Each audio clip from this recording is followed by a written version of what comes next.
മംഗളൂരു കാസർഗോഡ് ദേശീയപാതയിൽ വാഹനാപകടങ്ങൾ പതിവാകുന്നത് ആശങ്ക ഉയർത്തുന്നു. ഏറ്റവും ഒടുവിലായി ബന്ദിയോട് ദേശീയപാതയിൽ ആംബുലൻസ് മറിഞ്ഞുണ്ടായ അപകടത്തിൽ രോഗി മരിച്ചു. ഉപ്പള KSEBയിലെ കരാർ ജീവനക്കാരനായ അശോകനാണ് മരിച്ചത്.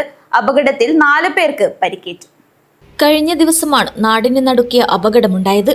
ബന്ദിയോട് ദേശീയപാതയിൽ രോഗിയുമായി പോയ ആംബുലൻസ് നിയന്ത്രണം വിട്ട് മറിയുകയായിരുന്നു.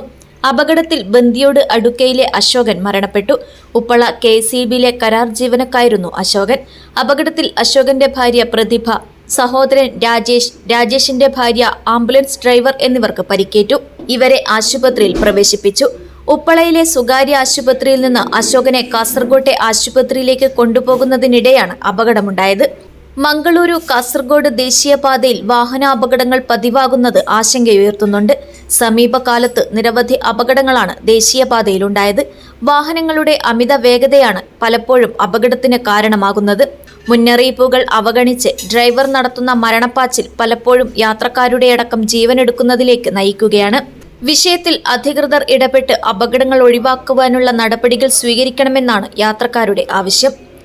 Abdul Rahman Udyavar, news bureau, Manjeshwaram.